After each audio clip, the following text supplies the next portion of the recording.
Hola, muy buenas noches. Les saludamos desde la cima del Cerro Penó, aquí en la hermosa ciudad de Paraguarí. Ya el equipo que se encarga de la sopa paraguaya más larga del mundo, así también del asado, y la selección paraguaya de asadores TT, que va a viajar al Mundial de Colombia.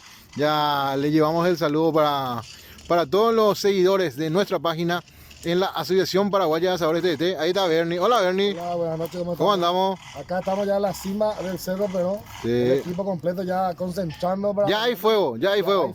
Ya hay fuego. La vida ya, No, mira, miren la vista de la cima del Cerro Penó. Allá está el monumento. Imagínense mañana de día lo lindo que va a estar con el sol a cuesta. Y Hoy, ¿cómo la lleve la abogada? Ahí está Lucho. Está Lucho Cuenca, Víctor Ibarrola, Rolo Iglesias. Ahí está el amigo Uga. Gracias Ray por estar como siempre apoyando a la selección de asadores. Estamos acá con los amigos que aman a Paraguay, que aman el asado, que amamos nuestra cultura. Y gente, le esperamos mañana. Estamos cagándonos de frío, pero le vamos a esperar mañana acá. ¿Sí? Ahí está la señora Isi, que está de las 10 de la mañana acá en el Cerro Penó. Ahí está doña Tina. ¿Cómo está doña Tina?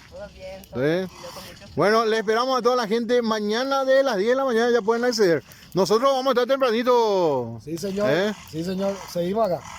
Bueno, agradecimiento a los amigos también de la Policía Nacional, que está resguardando el grupo Lince. Y bueno, la gente de la municipalidad también ya trabajando allá con el toldo gigante, que va a estar colocado ya en minutos, aguardando lo que va a ser mañana el Festival de Asado y la sopa paraguaya más larga del mundo.